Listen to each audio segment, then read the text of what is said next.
دیارە لە وڵاتی سوی جۆرەها ڕێکخراوەی پێشەیی و سڤیل هەیە کە جۆرەها چالاکی ئەنجام دەدەن.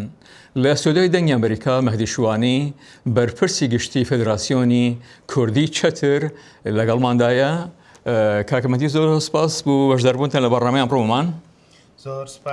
زۆر سپاس کاکجان. دەکری لە سەرەتا بە بینەرانمان بڵێن فدراسیۆنی کوردی چەتر چییە؟ چ جۆرە ڕێکخراوەیەکە؟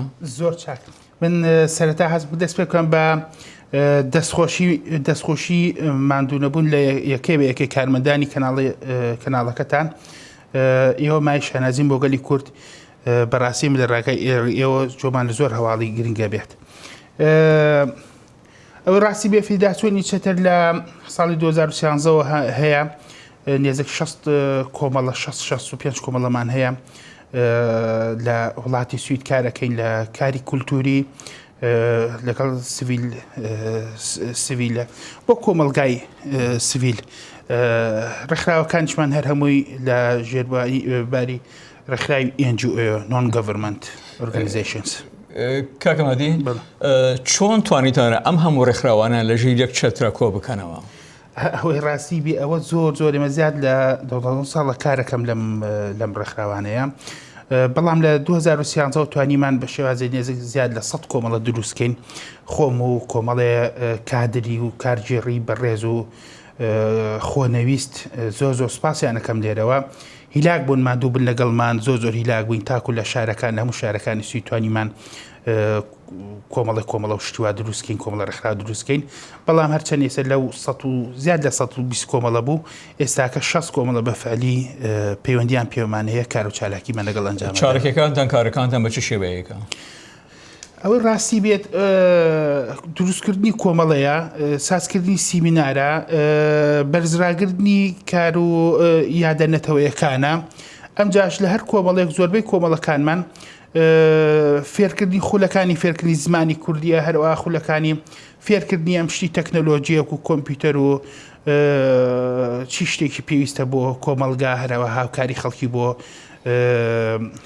لە کارە ئاسانکاری ژیانیان کاری ژیانیان. تا ئێستا چ کارێکی واتان ئەنجام داوە کە شایانی ئەوەم بی ئاماژەی پێ بکرێت؟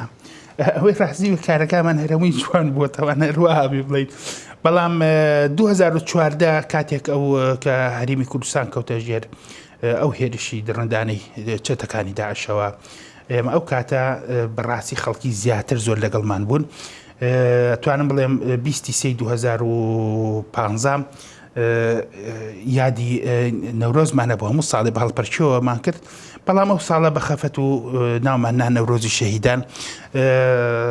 زۆر سوپاسی ڕۆژنووری ئەەکەین و بەڕێز کاک نەجمەندی غولامیش نێزێک 16 گۆرانی بێش کورد ئامادە بوون.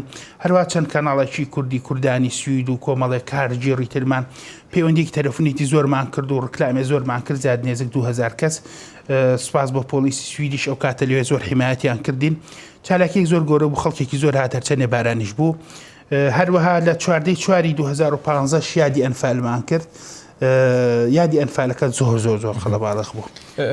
کاک مەهدی خۆ نازانن کوردستان 4 بەشە و لە هەر بەشێکدا دەیان ڕێکخراوە و ڕێکخراوە جۆرا و جۆر هەیە و خاوەنی بیر و بۆ چوون و ئایدۆلۆژی جۆرا و جۆرن. چۆن توانیتوانە هەموو ئەمانە لەناو ئەم ڕێکخراوە کۆ بکەنەوە؟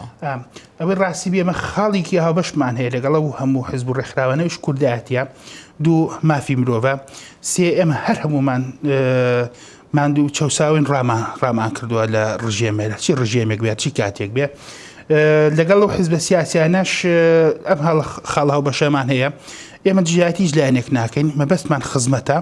ئەبینی نیشکەم حزبانە کارەکەن هەرێک و شتێکیان هەیە، بەڵام ئێمە بەشداری هەموو چالەکە نەتەوەیەکانی شەکەین کە حزبەکانی شەیکەن جگە لە چالاکیەکانی خۆمان.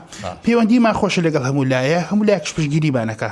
تۆزانین لە ناوی وڵات جیاوازێکی زۆر هەیە، ناوکۆکی هەیە، تا چەند ئەو ناوکۆکی و جیاوازیانە لە ناو ڕێکخراوەکەتانە ڕەنگی داوەتەوە؟ ئەوەی ڕاستی بێ بۆ کە ڕێکخراوەکەمان هیچ کارێکی حزبی نەبەستراوەتەوە، کاری نەتەوەیەتی خۆی ئەکات، زیانیشمان نییە بۆ هیچ لایەنێک. لەگەڵ چالاکیەکانی ئەوනිش بەشدارین کەواتە ئەو خاڵە هەو بەشانە کۆمانەکاتەوە.